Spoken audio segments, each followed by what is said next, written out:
there more than one way that the world can go on from any given instant of time, like a road forking, or is there just one way? If there's just one way the world can go on, well, that's determinism.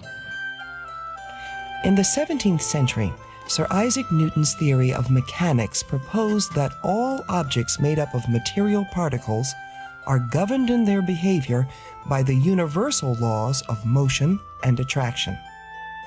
Some thinkers were anxious to transfer these laws from physics to human behavior.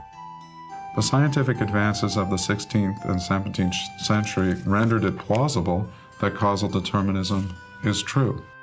As you know, causal determinism is the doctrine that everything is in principle predictable and explainable in advance, so that everything flows from causal sequences that originally began outside of human agents. It's a problem which certainly worried 17th century philosophers, that if the human mind just were the brain, and that if it operated in a more or less mechanical way, then there'd be no room for human spontaneity, not just for creativity, but there'd be no room for freedom of action.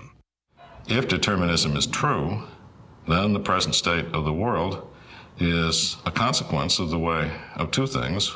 A, the way the world was at some time in the past, say 1 billion years ago, and B, the laws of nature, or the laws of physics. Now, neither of these things is anything I have any choice about. If these two things together are sufficient for every movement, every action, every word that's in any way any kind of production of mine during my life, then it's hard to see how we can have such a thing as a free choice.